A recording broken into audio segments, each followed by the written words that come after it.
بسم اللہ الرحمن الرحیم بسم اللہ الرحمن الرحیم المقام الثانی ولنقدم الکلام فی المقام الثانی وهو کفایت العلم الاجمالی فی الامتثال فنقول بالکل آسان سی بات۔ کل ہم نے بات یہ شروع کی تھی، چوتھی تنبیہ کی کہ آیا علم اجمالی بھی منجز تکلیف ہونے میں مثل علم تفصیلی کے ہے یا نہیں، اور یہ کہا تھا کہ دوسری بحث ہم اس میں یہ کریں گے کہ اگر ہم اس کے قائل ہو گئے کہ علم اجمالی بھی مثل علم تفصیلی کے مشبہ اور منجز تکلیف ہے تو آیا امتثال اجمالی کافی ہے؟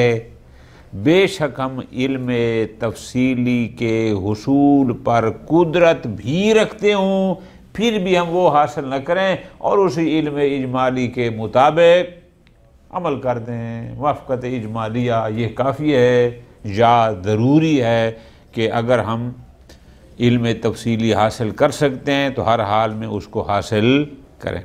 تو کل بات تھی کہ دو مقامات پر بحث ہوگی۔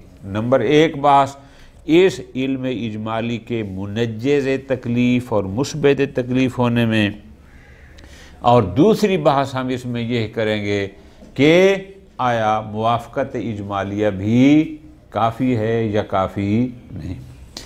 مقام ثانی میں شیخ اعظم فرما رہے ہیں چونکہ یہ بحث ذرا مختصر ہے، کم ہے، ہم دوسری بحث کو پہلے کر لیتے ہیں، اور جو پہلی بحث ہے کہ آیا علم اجمالی منجز یا مثبت ہے یا نہیں اس کو بعد میں کریں گے۔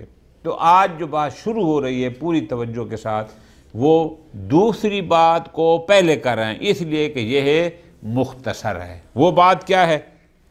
یہ ہے پوری توجہ آقا جان، میں ان کو کوشش کروں گا آسان پیرا میں انشاءاللہ۔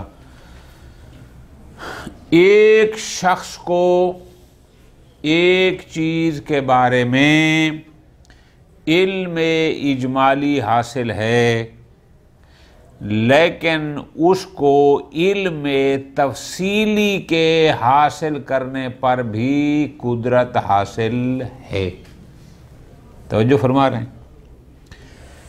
ایک دفعہ ایک شخص کو علم اجمالی حاصل ہے اور ساتھ یہ ہے کہ علم تفصیلی کا حاصل کرنا بھی اس کے لیے ممکن نہیں ہے۔ بات سمجھ آ گیا؟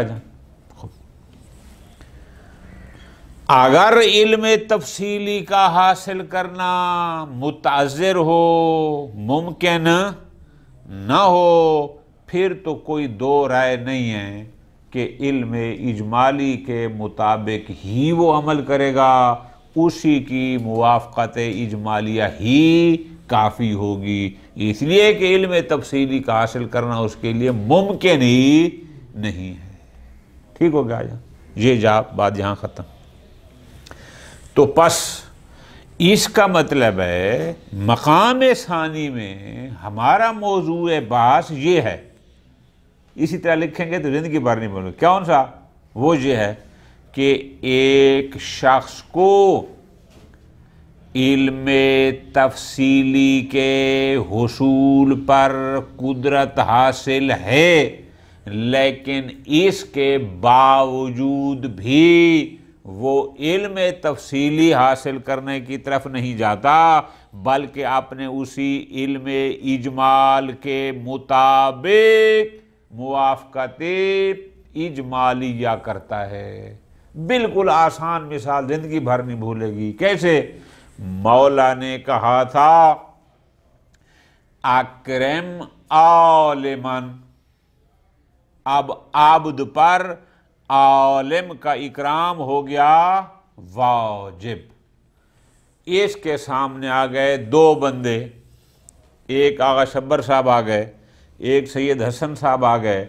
اس کو علم اجمالی تو ہے کہ ان دو میں سے ایک عالم ہے جس کا اکرام میرے اوپر واجب ہے، لیکن تفصیل معلوم نہیں کہ وہ یہ والا ہے یا وہ والا۔ اب دو صورتیں ہیں، پوری توجہ رکھنا آقا جان، کون سی؟ یا تو وہ صورت ہو گئی جو پہلے ہم نے کہی کہ علم تفصیلی حاصل کرنا اس کے لیے ممکن ہی کہیں سے پتہ چل ہی نہیں سکتا کہ ان دو میں سے عالم کون ہے، لہٰذا وہ علم اجمال کی بنیاد پر دونوں کا احترام کر دیتا ہے تاکہ جو بھی عالم ہوگا میرے جو مولا کا امر ہے اس کا امتثال ہو جائے گا۔ ایک تو وہ ہے۔ یہاں ہمارا موضوع بحث یہ ہے کہ نہیں، اس کے لیے علم تفصیلی حاصل کرنا ممکن ہے، یعنی اگر یہ تھوڑی تحقیق کرے تو پتہ چل جائے گا کہ آیا آغا شبر عالم ہے یا آغا سید حسن، ان میں سے عالم کون ہے۔ تو جب علم تفصیلی حاصل جائے گا تو اس پر فقط اسی کا اکرام واجب ہوگا، لیکن یہ بندہ علم تفصیلی کے حصول پر قادر ہونے کے باوجود بھی ادھر نہیں جاتا، بلکہ یہ کیا کرتا ہے، اسی علم اجمالی کی بنیاد پر دونوں کا اکرام کر دیتا ہے، شبر صاحب کا بھی، سید حسن صاحب کا بھی۔ کیوں؟ چونکہ ان میں سے ایک تو یقیناً عالم ہے، ایک کا اکرام یقیناً میرے اوپر واجب ہے، میں دونوں کا احترام کر دیتا ہوں، لہذا جو بھی میرے اوپر واجب تھا اسی ضمن میں وہ واجب ادا ہو جائے گا۔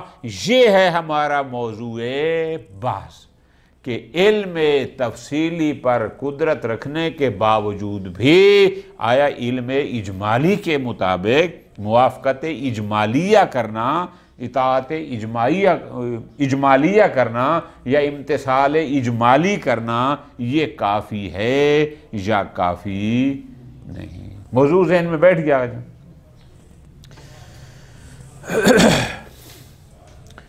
شیخ اعظم اس کو یوں شروع فرما رہے ہیں کہ جس چیز کا اس کو علم اجمالی ہے، توجہ رکھنی ہے،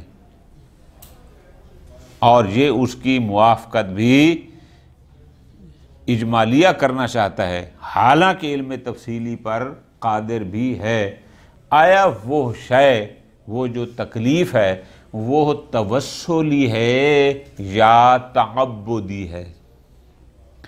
توسلی یہ آپ سینکڑوں بار پڑھ چکے ہیں کہ جس میں قصد قربت شرط نہیں ہوتا۔ کئی دفعہ گزارش کی تھی کہ آپ کا کپڑا نجس ہے، اگر وہ جاری میں جا پڑے گا تو خود بخود باہر نکلے گا تو پاک ہوگا، آپ کا قصد پاک کرنے کا ہو یا نہ ہو۔ اور تعبدی کیا ہوتا ہے؟ جس میں قصد قربت، آپ سارا دن دریائے سندھ میں غوطے لگاتے رہیں، جب تک آپ قصد غسل نہیں کریں گے تب تک آپ کا غسل شمار نہ ہوگا۔ فرماتے ہیں شیخ اعظم کہ اس کو جس چیز کا علم ہے وہ جو معلوم اجمالی ہے، کل میں نے کہا تھا کہ اجمال و تفصیل معلوم کی صفت علم کی نہیں ہوتی، وہ جو معلوم اجمالی ہے آیا وہ تعبدی ہے یا توسلی ہے؟ نقطہ سمجھا گیا جان؟ پہلے یہ تقسیم کرتے ہیں۔ اگر تو ہے وہ توسلی، پھر تو اس کا وہ موافقات اجمالیہ کافی ہے، کوئی اس کو علم تفصیلی حاصل کرنے کی ضرورت کیوں؟ اس لیے کہ اس میں قصد قربت، توسل میں کیا ہوتا ہے کہ مولا چاہتا ہے یہ کام ہو جائے، تیرا قصد اس میں کوئی دخیل، تیرے کپڑے نجس ہیں یہ پاک ہو جائیں، اب تو نیت کر کے پاک کر، وہ پھر بھی ہو جائیں گے، بغیر نیت کے آب جاری میں یا کور میں جو اس میں ڈالے گا تو بھی وہ پاک ہو جائیں گے۔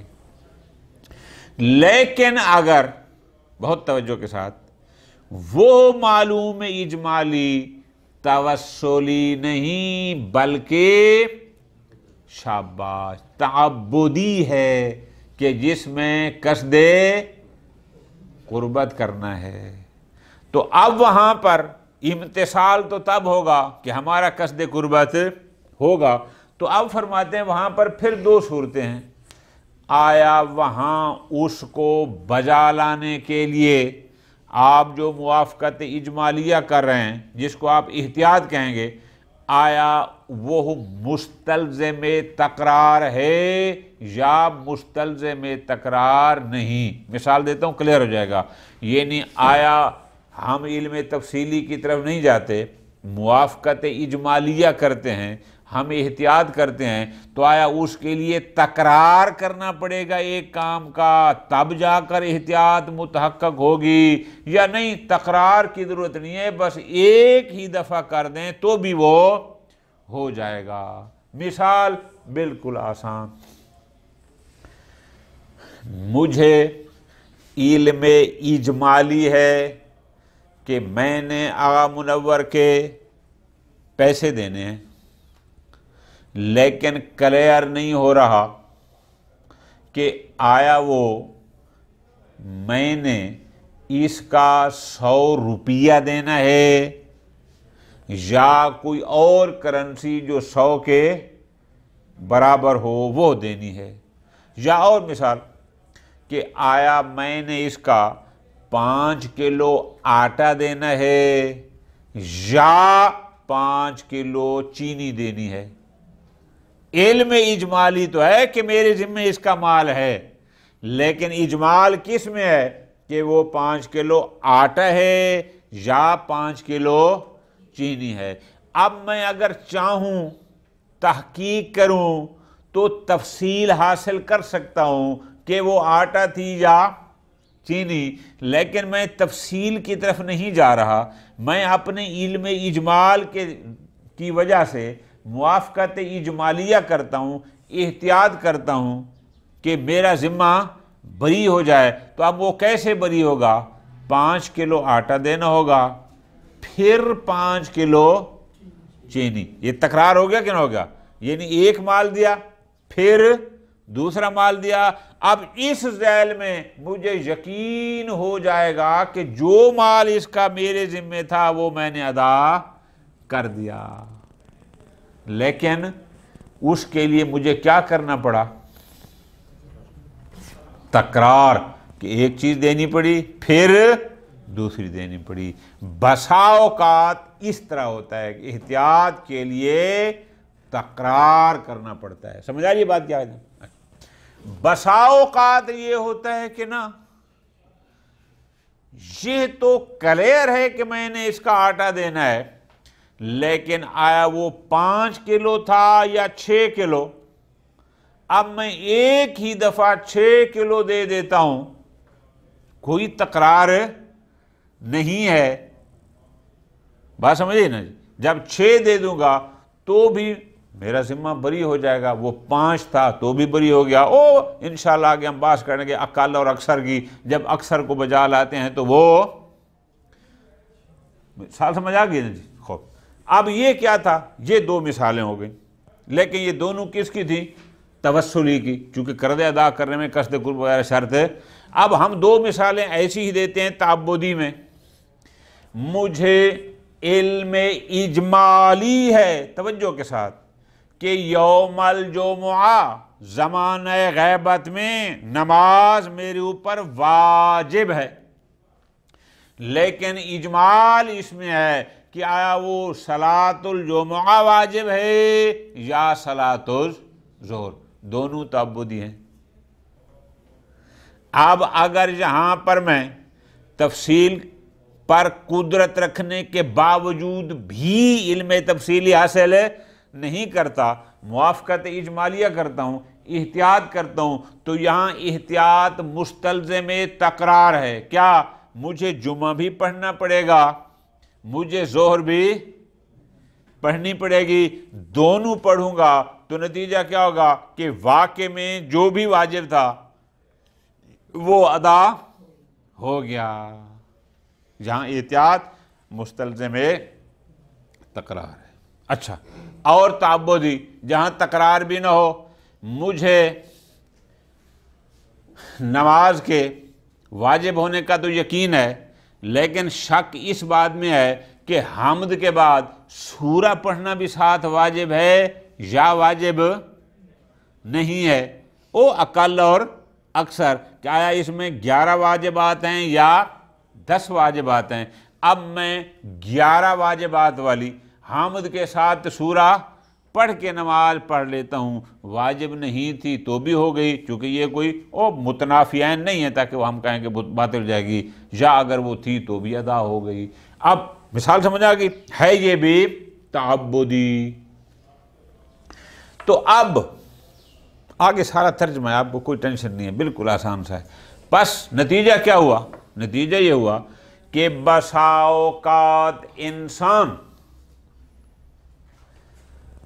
علم تفصیلی پر قدرت رکھنے کے باوجود بھی وہ علم تفصیلی حاصل نہیں کرتا، اور وہ اسی اپنے علم اجمالی کے مطابق موافقت اجمالیہ کرتا ہے، چاہے اس موافقت اجمالیہ کے ذریعے اس کو تکرار کا ارتکاب کرنا پڑے یا تکرار کی ضرورت بھی نہ ہو، وہ معلوم اجمالی توسلی ہو یا تعبدی ہو۔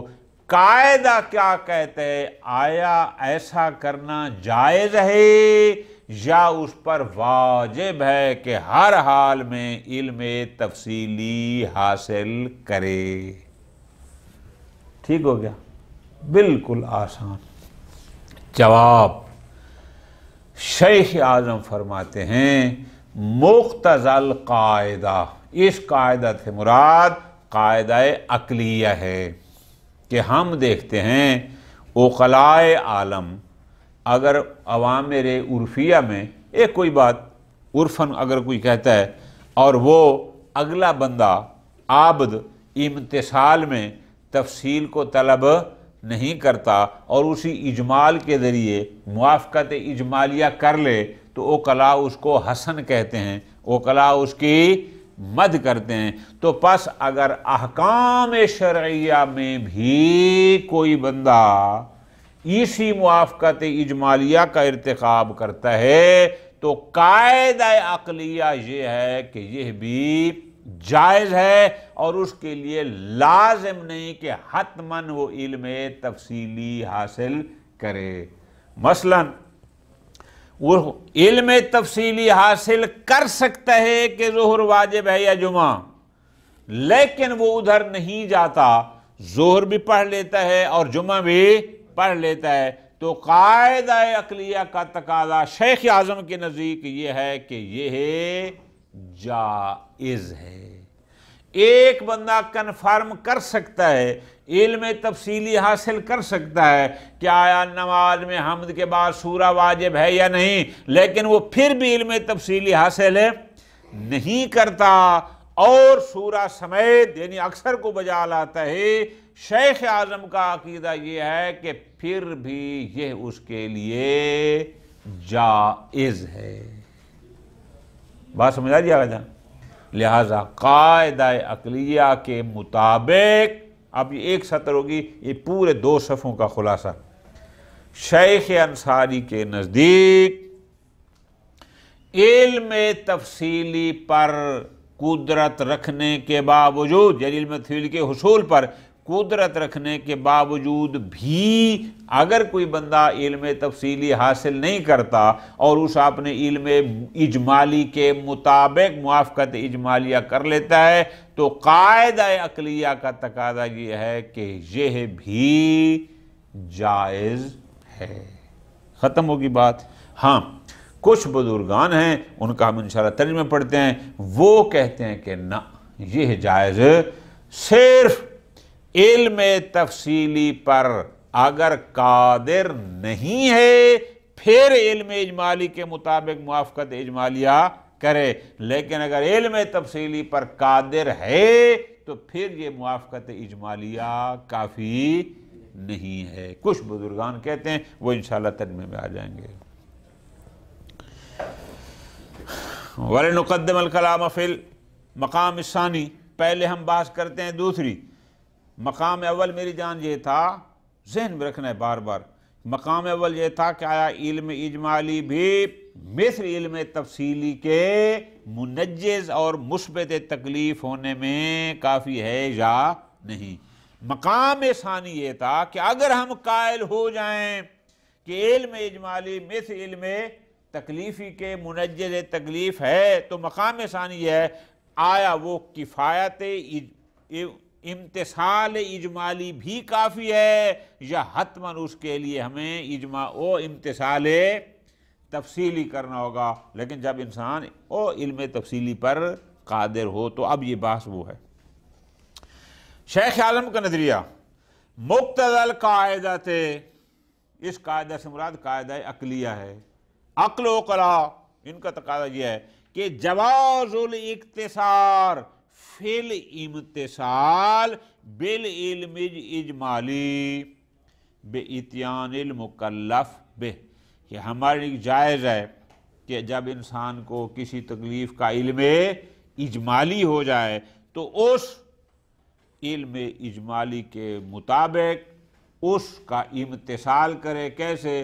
اس مکلف بہ کو بجا لا کر. یہ تو لفظی ترجمہ ہے نا، یعنی آپ کیا کہیں گے کہ اس کو اجمال تھا کہ میں نے پتہ نہیں اس کے 10 کلو آٹا دینا ہے یا 10 کلو چینی دینی ہے.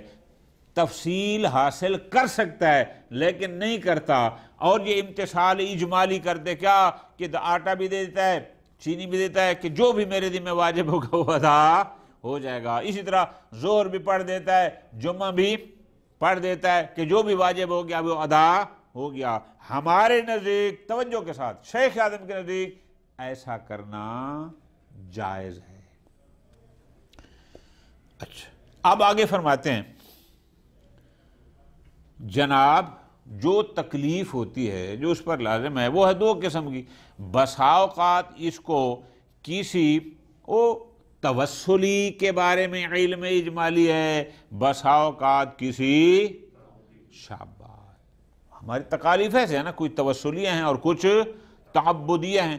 فرماتے ہیں اما فیما لا یحتاج سکوت تکلیف فی الی قصد الاطاعہ، لیکن اگر وہ امر ایسا تھا کہ جس میں سرے سے قصد اطاعت قصد قربت کرنا ضروری ہی نہیں تھا، یعنی وہ فرض توسلی تھا، تو توسلی میں امتثال اجمالی کا کافی ہونا فی غایت الوضوح روز روشن کی طرح ہے. یہ تو کلیئر ہے. ٹھیک ہے جی کہ آپ نے 5 کلو آٹا دے دیا، 5 کلو چینی دے دی، بس جو بھی ذمہ تھا وہ ادا ہو گیا. چونکہ اس کے لیے قرض قربت ضرورت نہیں ہوتا، لہذا یہ تو ہو گیا کلیئر. ہاں اما فیما یحتاج الی قصد الاطاعہ، لیکن مسئلہ وہاں ہوگا کہ جہاں قصد قربت شرط ہے، جو تعبدی ہو، وہاں تو قصد اطاعت کرنا ہے، وہاں کیا کرنا ہوگا؟ شیخ اعظم فرماتے ہیں فظاہر ایضاً، میرے نزدیک یہاں پر بھی حکم وہی ہے، کیا؟ تحقق الاطاعہ، کہ اگر امتثال اجمالی کرتا ہے پھر بھی اطاعت متحقق ہو جاتی ہے. کب؟ اذا قصد الاتیان بشیء، کہ اگر وہ ایک کی بجائے 2 چیزوں کو بجا لاتا ہے. یعنی میں آپ کو مثال سے ساتھ کیسے بشائین، یعنی جمعہ بھی پڑھ لیتا ہے ساتھ ظہر بھی پڑھ لیتا ہے. کیسے؟ بقطع بقون یقطع بقون احدہما، چونکہ اس سے اس کو قطع ہو جائے گی، یقین ہو جائے گا کہ ایک یقیناً معمور بہ تھا. جمعہ تھا معمور بہ تو بھی ادا ہو گیا، ظہر تھی معمور بہ تو بھی ادا ہو گئی. نقطہ سمجھ آ گیا؟ اب آقا اس کو یہیں ختم کر دینا کہ پس شیخ اعظم کے نزدیک علم تفصیلی پر قدرت ہونے کے باوجود بھی علم اجمالی کے مطابق امتثال اجمالی کر لینا کافی ہے، چاہے وہ معمور یا وہ جو معلوم اجمالی ہے وہ توسلی ہو چاہے تعبدی ہو. یہ بات ختم ہو گئی.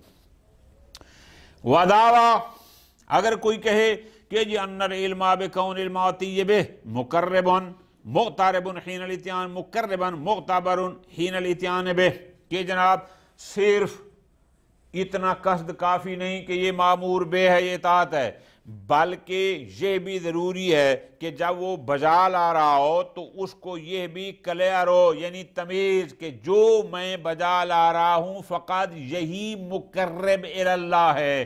یعنی صرف قصد قربت نہیں بلکہ ساتھ تمیز بھی ضروری ہے. وَلَا يَكْفِي الْعِلْمُ بَعْدَهُ بِإِتْيَانِهِ، بجا لانے کے بعد علم ہو جانا کہ جو جمعہ پڑھ لیا ہے، ظہر پڑھ لیا ہے، تو یقیناً ان میں سے ایک مقرب الہی تھا بھئی پڑھنے کے بعد مقرب کا علم ہونا کافی نہیں ہے، بلکہ حین الاتیان جب پڑھ رہا تھا اسی وقت اس کو علم ہو کہ جو میں کر رہا ہوں یہی مقرب ہے۔ کوئی یہ کہے، شیخ عالم کہتے ہیں ممنوعات، نہ ایسی کوئی دعویٰ قابل قبول کہ یہ اس کو ساتھ تمیز ہونی چاہیے کہ جو کر رہا ہوں بس یہی مقرب ہے، کوئی اور ایسا کیوں؟ اذ لا شاہد لہا بعد تحقق الاطاعت بغیر ذالک، اس لیے کہ اس کے بغیر کہ اس کو یہ کلیئر ہو کہ یہی مقرب ہے، اطاعت ویسے بھی ہو سکتی ہے۔ اس پر حکم کیا تھا؟ اس نے کرنا تھا امر مولا کا امتثال۔ اس نے ظہر بھی پڑھی، اس نے جمعہ بھی پڑھا، اس لیے کہ ان میں جو بھی امر مولا تھا اس کا امتثال، فرماتے ہیں یہی کافی ہے، ضروری نہیں کہ اس کو وقت ادائیگی کنفرم ہو کہ فقط جمعہ ہی مقرب ہے یا فقط ظہر، وہ کہتے ہیں کہ یہ ضروری نہیں۔ پس فَيَجُوزُ لِمَنْ تَمَكَّنَ مِنْ تَحْصِيلِ الْعِلْمِ تفصیلی، لہذا جو شخص علم تفصیلی کے حصول پر قدرت رکھتا ہے اس کے لیے جائز ہے بِأَدَاءِ العبادات العمل بالاحتیاط، وہ عبادات کو بجا لا سکتا ہے احتیاط پر عمل کر کے، وَتَرْكِ تحصیل العلم اجمالی تفصیلی، اور علم تفصیلی کی تحصیل کو ترک کرنا اس کے لیے علم تفصیلی کی حاصل کرنے میں نہ پڑے اور اسی اجمال کے مطابق احتیاط پر عمل کر لے، ہمارے نزدیک یہ جائز ہے۔ ٹھیک ہو گیا جی، مثالیں ساری میں نے آپ کو پہلے خارج میں دے دی، یہ ہو گیا ہمارا نظریہ۔ لیکن ظاہر کما هو المحکی عن بعض حضرات جیسے صاحب حدائق وغیرہ، وہ کیا کہتے ہیں؟ وہ کہتے ہیں نہیں، ثبوت الاتفاق علی عدم جواز الاکتفاء بالاحتیاط، وہ کہتے ہیں نہیں، احتیاط پر اکتفا کرنا جائز نہیں ہے۔ اذا توقف علی تقرار العبادہ، اگر احتیاط موقوف ہو تقرار عبادت پر۔ میں نے آپ کو پہلے بڑا واضح سمجھایا کہ احتیاط دو قسم کی ہوگی، بسا اوقات احتیاط مستلزم تکرار ہے، بسا اوقات احتیاط مستلزم تکرار نہیں ہے۔ بعض حضرات یہ کہتے ہیں کہ اگر احتیاط مستلزم تکرار ہو، یعنی احتیاط کے لیے ایک عمل کو بار بار انجام دینا پڑے، تو پھر وہاں احتیاط جائز نہیں بلکہ علم تفصیلی کو حاصل کرنا لازم ہے۔ خوب، بل ظاہر المحکی عن الحلی، جناب ابن ادریس حلی رحمۃ اللہ علیہ سے یہ نقل ہوا فی مسئلۃ الصلاۃ فی الثوبین، کہ ایک شخص کے پاس دو لباس تھے، ایک پاک تھا ایک نجس تھا، تو فقہا یہ کہتے ہیں کہ وہ ایک اس لباس میں پڑھ لے ایک اس لباس میں پڑھ لے تاکہ ایک کنفرم پاک لباس میں ہو جائے۔ تو ابن ادریس اس بارے میں یہ کہتے ہیں عدم و جواز تکرار الاحتیاط، احتیاط کے لیے تکرار جائز، یعنی دو نمازیں ایک اس لباس میں اور ایک اس لباس میں پڑھنا یہ جائز نہیں ہے۔ فرماتے ہیں حتی ما عدم التمکن من العلم التفصیلی، ابن ادریس حلی تو تھوڑا اور آگے نکل گئے، حتیٰ کہ اگر علم تفصیلی کے حصول پر قدرت نہ رکھتا ہو تو بھی وہ احتیاط جو مستلزم تکرار ہوتی ہے وہ پھر بھی جائز نہیں۔ شیخ عالم فرماتے ہیں وَإِنْ كَانَ مَا ذَكَرَهُ مِنَ التَّعْمِيمِ مَمْنُوعًا، اگرچہ انہوں نے یہ جو تعمیم کی ہے، تعمیم کون سی؟ انہوں نے کہا ہے کہ چاہے علم تفصیلی کے حصول پر قدرت نہ بھی رکھتا ہو تو بھی وہ احتیاط جو مستلزم جائز نہیں، اگرچہ یہ تو درست ہے، ظاہر ایک شخص علم تفصیلی پر قادر ہی نہیں ہے تو اس نے احتیاط تو کرنی ہے، اب وہ چاہے مستلزم تکرار ہو جا نہ ہو۔ بارہ پس حین دن سے مراد کیا؟ یعنی گویا ان کے نزدیک ابن ادریس کے نزدیک جو کہتے ہیں کہ اگر احتیاط مستلزم تکرار ہو تو پھر وہ جائز نہیں ہے، تو ان کے نزدیک کیا ہوگا؟ فلا یجوز لمن تمکن من تحصیل العلم، یعنی اگر ایک ایسا شخص ہے کہ جو علم حاصل کر سکتا ہے، کس کا؟ بالبائل مطلق، دو پانی پڑے تھے، ایک مطلق تھا، ایک نجس جا مضاف تھا، کوئی بھی تھا، او بجہت القبلہ، یا ایک شخص پریشان کھڑا ہے کہ قبلہ دائیں طرف ہے یا قبلہ بائیں طرف ہے، او فی ثوب طاہر، یہ ایک شخص نے نماز پڑھنی ہے، کپڑے دو ہیں، ایک طاہر ہے ایک پاک ہے، یا فرض کرو دو، او یتوضا وضوعین، یا ان میں سے نہ، او فی ثوب طاہر۔ اب یہاں پر کیا ہے کہ اس بندے کو ان مقامات پر کہ جو علم حاصل کر سکتا ہے ماء مطلق کے بارے میں، جو علم حاصل کر سکتا ہے جہت القبلہ کے بارے میں، جو علم تفصیلی حاصل کر سکتا ہے ثوب طاہر کے بارے میں، اس بندے کے لیے جائز نہیں ہے کیا ان یتوضا وضوعین، کہ وہ بندہ ایک کی بجائے دو وضو کرے، یقطع بوقوع احدہما، تاکہ اس کو یہ یقین ہو جائے کہ ان میں سے ایک تو مائع مطلق سے تھا، او یصلی الی جہتین، یا دو طرف رخ کر کے نماز پڑھے تاکہ یقین ہو جائے کہ ایک بطرف ایک قبلہ تھی، یا دونوں لباسوں میں نماز پڑھے اس انداز میں کہ اس کو یقین ہو جائے کہ ایک تو پاک لباس میں تھی۔ ابن ادریس کے نزدیک ایسا کرنا جائز نہ ہوگا، چونکہ ان کے نزدیک علم تفصیلی پر قدرت کی صورت میں وہ احتیاط جو مستلزم تکرار ہو وہ جائز نہیں۔ وَلَكِنَّ ظَاهِرًا مِنْ صاحب المدارک، صاحب مدارک سید محمد عاملی رحمۃ اللہ علیہ، یہ بزرگ کیا فرماتے ہیں؟ فرماتے ہیں التأمل، ابن ادریس نے جو کہا تھا کہ یہ جائز نہیں ہے، اس میں اظہار تأمل کیا صاحب مدارک نے۔ فرماتے ہیں فقط تأمل نہیں بل ترجیح الجواز، بلکہ انہوں نے کہا ہے کہ جواز کو ترجیح ہے، کیا فی المسألۃ الاخیرہ، کون سا؟ او ثوب طاہر والا، کہ اگر ایک بندے کے پاس دو لباس ہیں، ایک ان میں سے پاک ہے اور ایک نجس ہے، یہ علم تفصیلی حاصل کر سکتا ہے لیکن وہ نہیں کرتا، اور یہ بندہ دو نمازیں پڑھتا ہے، تو صاحب مدارک فرماتے ہیں ترجیح یہ ہے کہ یہ احتیاط کر لے، یعنی احتیاط کے جواز کو ترجیح دیتے ہیں، لیکن ایک مسئلہ میں۔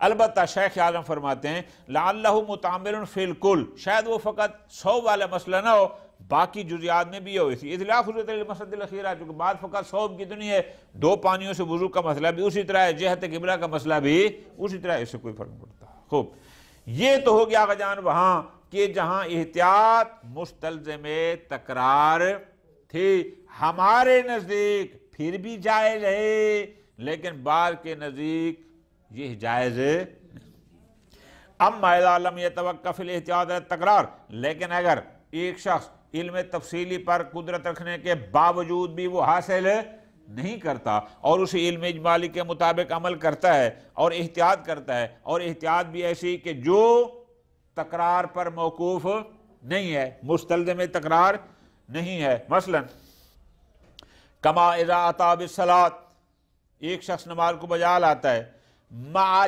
جمیع ما یحتمل ان یکون جزء، جس شے کے بھی جزء صلاۃ ہونے کا احتمال تھا ان سب کو، میں نے آپ کو آسان مثال دی ہے، یعنی آیا نماز میں سورت واجب ہے یا نہیں ہے، احتمال وجوب تھا، یہ سورت سمیت نماز کو پڑھ لیتا ہے، یعنی اقل کی بجائے اکثر کو بجا لاتا ہے۔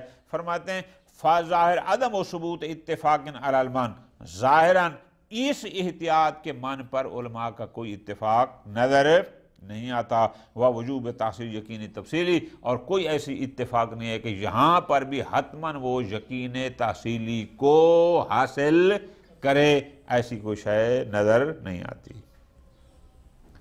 ٹھیک ہو گیا جی؟ لیکن لا یمع ذہاب المشہور الی ذلک، یہ بات ختم ہو گئی۔ آگے فرماتے ہیں لیکن بعید نہیں ہے کہ شاید کچھ لوگ یہاں پر بھی من کے قائل ہوں، نکتہ سمجھ آ رہا ہے نا، کہ کس جگہ پر، کہ علم تفصیلی کے حصول پر قدرت رکھنے والا شخص اگر احتیاط کرتا ہے، اور احتیاط بھی ایسی جو مستلزم تکرار نہیں ہے، پھر بھی اس کے لیے جائز نہیں ہے۔ اچھا وہ کون لوگ ہیں؟ فرماتے ہیں بل ظاہر کلام سید رضی رحمۃ اللہ علیہ فی مسئلۃ الجاہل بوجوب القصر، کہ جس بندے کو پتہ نہیں تھا کہ مسافر پر نماز قصر ہوتی ہے، اس حکم کا پتہ نہیں تھا، اور پھر ان کے برادر گرامی کا سید مرتضیٰ رحمۃ اللہ علیہ نے بھی ان کی بات کی تقریر، یعنی ان کی بات کی تائید کر دی۔ کس مسئلے میں؟ یہ دو بزرگار کہتے ہیں ثبوت الاجماع علی بطلان صلاۃ من لا یعلم احکامها۔ یہ بزرگان کہتے ہیں جو بندہ احکام صلاۃ کو نہیں جانتا اس کی نماز باطل ہے، یعنی جس بندے کو پتہ نہیں ہے کہ مسافر پر سفر میں نماز قصر ہوتی ہے، وہ کہتے ہیں کہ اس کی نماز باطل، حتیٰ کہ نماز ما تقرار نہ ہو وہ پھر بھی اس کے قائل نہیں۔ خوب، ہذا کلو، یہ تو ساری بحث اس میں تھی کیا علم تفصیلی کو علم اجمالی پر ہر حال میں مقدم کرنا ہے یا نہیں کرنا، یا فقط علم اجمالی کے مطابق عمل کر سکتے ہیں، اس بات ختم کرنے کا جان۔ نتیجہ بحث کیا ہوا؟ وہی سطر جو میں نے آپ کو پہلے لکھوا دی کہ شیخ انصاری کے نزدیک علم تفصیلی پر متمکن ہونے کے باوجود بھی علم اجمالی کی بنیاد پر اگر کوئی بندہ موافقت اجمالی یا امتثال اجمالی کرتا ہے تو بھی جائز ہے۔ وصلی اللہ علی محمد وعلیہ